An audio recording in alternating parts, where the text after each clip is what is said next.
Real جو artist ہوتی ہیں، حقیقی جو آرٹسٹ ہوتے ہیں، وہ کسی اور کے تھیم کو چوری نہیں کرتا، بلکہ وہ امیجنیشن کی بنیاد پہ ہی وہ کام کرتے ہیں۔ تو آپ اس بات کو کیسے واضح کرتے ہیں؟ اسکیچ کے اور اس پینٹنگ میں آپ ایز اے جج کے طور پہ وہاں پہ رہتے ہیں، تو جب آپ ایز اے جج کے طور پہ وہاں پہ ہوتے ہیں تو اسٹوڈنٹ کی طرف سے آپ کو کیا مسائل اور کیا مشکلات پیش آتے ہیں جب ان کو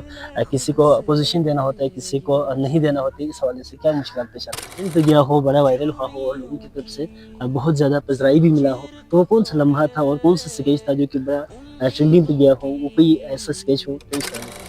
تو شاہ صاحب آپ پورے پاکستان لیول پہ بڑا آرٹسٹ ہونے کے باوجود، ایک آئیڈیل پرسنالٹی ہونے کے باوجود، ایک عظیم کردار ہونے کے باوجود آپ کے اندر انکساری حد سے زیادہ ہے اور غرور و تکبر نہ ہونے کے برابر ہے۔ تو آپ یہ جو کردار ہے، یہ جو تربیت ہے، میں آپ کو ایک چیز بتاتا ہوں، اس رب ذوالجلال کا میں شکریہ ادا کرتا ہوں کہ مجھے اتنی چھوٹی عمر میں اتنا عزت بخشا، تو میں اس پروردگار کا ہمیشہ شکریہ گزار ہوں۔ انسان کی اوقات ہی کیا ہے۔ وہ مشہور اور ایک بڑے آرٹسٹ شکیل شاہ بلوچستانی، تو شکیل شاہ صاحب کا بہت شکر گزار ہے کہ آپ نے اپنی قیمتی اوقات میں سے وقت نکال کر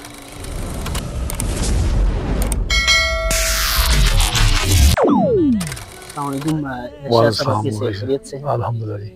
تو شاہ صاحب آپ یہ بتائے گا کہ جو کہ آرٹسٹ جو ہے ایز اے آرٹ آپ کا پروفیشنل ہے، تو آپ اس فیلڈ میں آپ کو کیسا نہ ہوا اور آپ نے اس فیلڈ کا آغاز آپ نے کب لیا؟ مبشر، سب سے پہلی بات تو یہ ہے کہ میں گاڈ گفٹڈ آرٹسٹ تھا، تو بچپن سے ہی مجھے آرٹ کا جنون تھا۔ تو پھر اس کے بعد میں نے فارملی اس آرٹ کا میں نے ٹریننگ حاصل کیا۔ ٹریننگ حاصل کرنے کے بعد پھر میں نے بہت ساری جگہوں پہ میں نے ایگزیبیشن کیا، اللہ کے فضل سے وہ بہت سکسیزفل اور بہت کامیاب رہا۔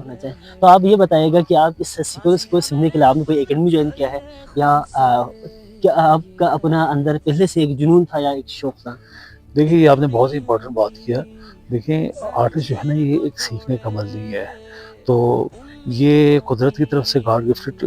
آپ کے اندر سکل ہوتا ہے، لیکن جب آپ کسی اکیڈمی میں جاتے ہیں تو پھر وہاں پہ آپ بوسٹ اپ ہو جاتے ہیں، تو پھر آپ کو وہاں پہ جا کے آپ کو تھوڑا سا ہنٹس دیا جاتا ہے، آپ کو تھوڑا سا گائیڈ لائن دیا جاتا ہے، پھر اس کے بعد جا کے آپ سیکھ پاتے ہیں۔ لیکن ہر انسان میں نہیں ہوتا۔ مثال کے طور پر اگر کوئی کہے کہ میں ہر کام کر سکتا ہوں، تو دیٹ از امپاسبل۔ جو ریئل جو آرٹسٹ ہوتی ہیں، حقیقی جو آرٹسٹ ہوتے ہیں، وہ کسی اور کے تھیم کو چوری نہیں کرتا، بلکہ وہ امیجنیشن کی بنیاد پہ ہی وہ کام کرتے ہیں۔ تو آپ اس بات کو کیسے واضح کر سکتے ہیں؟ اس بات کو واضح میں اس طرح کر سکتا ہوں کہ مثال کے طور پر دیکھیں، جو کچھ لوگ ایسے ہوتے ہیں کہ مثال کے طور پر وہ گراف پہ کام کرتے ہیں، گرافک آرٹسٹ جسے کہا جاتے ہیں، وہ مثال کے طور پر جب کسی بڑے لیول پہ جب کوئی کمپٹیشن وغیرہ ہوتا ہے تو ان کے لیے تو بہت زیادہ مسئلہ ہے، بیٹھے ہیں کسی خوبصورت جگہ پہ بیٹھے ہوئے ہیں، تو اس میں مجھے پتہ ہے کہ لینڈسکیپنگ کے ابھی دیکھیں بے شمار ایسے یہاں پہ نظارے ہیں، تو مجھے یہاں پہ بہت سارے شیڈنگ کے ٹیونس نظر آ رہے ہیں، بہت زیادہ یہاں پہ یعنی لینڈسکیپنگ کے ایسے نظارے وہ کون سا قیمتی آپ کا لمحہ تھا کہ جس میں آپ کی جو